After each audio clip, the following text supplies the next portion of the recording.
shkurt në jashtë shtabit të NATO-s në Belgjik.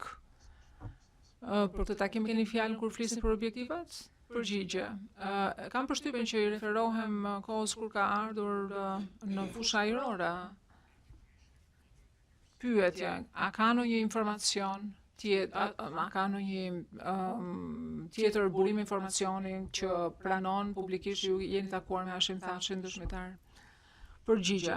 Nuk e din nëse ekziston ndonjë deklaratë tjetër, por nëse do të ketë ekzistuar një deklaratë e tillë, besoj që do e keni gjetur. Pyetja.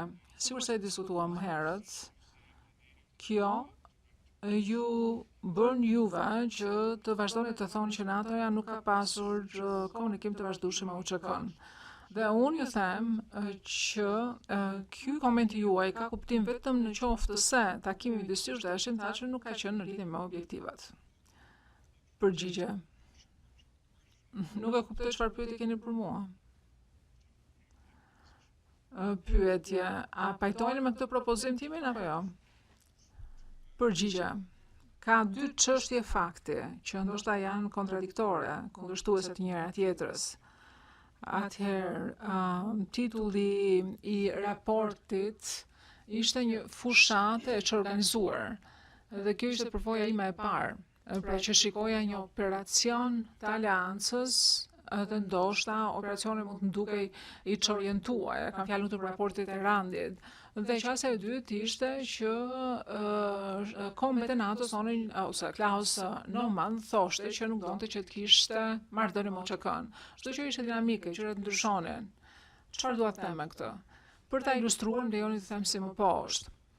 Kur filluan bombardimet, pyetja që na bëshin ishte sa do zgjasin fushat bombarduese. Kombe francezët, spanjollët, më thonin që pasi të fillojnë bombardimet e NATO-s në Shëveshje pa diskutim që do të rëzohet. Po kush e dinte me siguri këtë gjë? Unë nuk po thoja që kjo ndoshta si do ishte vërtet. Unë shpresoja që ishte vërtet dhe shpresoja që çdo gjë të zgjidhej brenda një dite. Por në fakt, mëngjesin pasi bëm goditjen e parë, kam marrë në telefon generalin Ojdanish dhe i thash, tani ne bëm goditjet tona, i filluan bombardimet dhe mendoj që ka ardhur koha tani më që të tërhiqni forcat dhe të bëni pjesën tuaj për ato çfarë keni rënë dakord. Pra, qëllimi tani më nuk ishte që të bënim ose të bindim serbët që të tërhiqnin forcat e tyre nga Kosova, po do të thënë qëllimi ishte që ata ta merrin mesazhin se në situatë të vështirë e ndryshme nga ajo çfarë kishte qenë në Bosnjë. Pra, situata ishte e ndryshueshme nga momenti në moment. Dhe e kam thënë, në fakt edhe në konferencën që kam dhënë përshtyp që i kam shkruar, që e kam dhënë pa udhëzimet e Pentagonit, megjithëse kërkova që Pentagonit më jepte udhëzimet. Kam përshtypjen që me datën 25 në mëngjes, me Solanën, kam thënë që ne do sulmojmë, do shkatrojmë ato element që Miloševići i vlerëson më tepër. Pyetje, general po shkon për te se çfarë po të pyes. Unë po flas lidhur me takimin që keni pasur ju me Hashim Thacin.